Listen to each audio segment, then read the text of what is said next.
Kahusay na gudman itong bungto itong tanawan. Lasa pala, kapoy duro tinuswagan.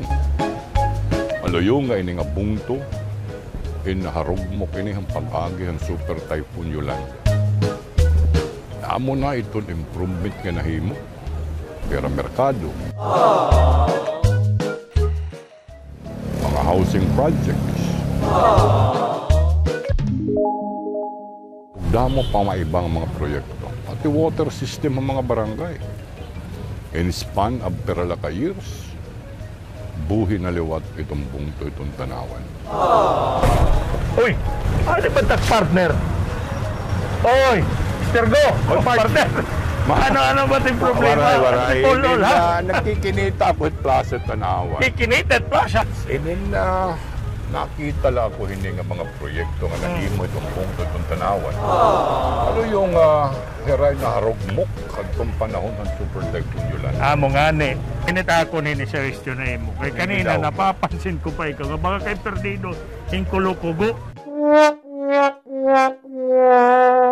Kaso karon tayo ni. Masayo na ilan eh. Iti mo pagkatingala. Ano man yung problema kung kantoon talawad alkalde? Tama, correct. Diba? Kaya nung ilita kanto ni Mayor. Kung ikaw lang mga paglinaw mo, bangin ka mapaugpaog. Ala, kaniyot kay Mayor. Ito nga niyo, Waterfall.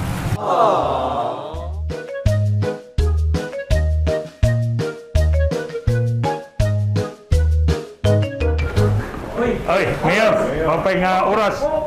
Mapay nga oras. Mayor, Mayor, ini. Konsyal. Oh. Lingkod. Ay. Kumusta ka mo? Okay man lang. Pero maram nakani kami alkalde baga itak partner gusto baga masayo dit kada mo minus wagon niya tanawan. Kanina dito plaza, hingkitan ko ini. Kada mo lang baga tinatanaw, kumagaano hiya, sir ko, ito problema, dadun tagat alkalde para pakianan kung ano improvement yung tanawan. Kaya nahipapausal ako. Haluyo nga naharugmok ini nga bungto. Kamanan Yolanda. Magay ako din kamanan Yolanda. Hula ko niya bungto din makakatok daw. Kumbaga rugmukad to. Right, grabe. Pero yan nakitang ko. Mabaga, sobra makamuntimok daw. Napapausa ko, ano So, iyan makakabaton ito. Iyan makakabaton. Malaki si Manili na nakatok daw mabungtuhan ka naman.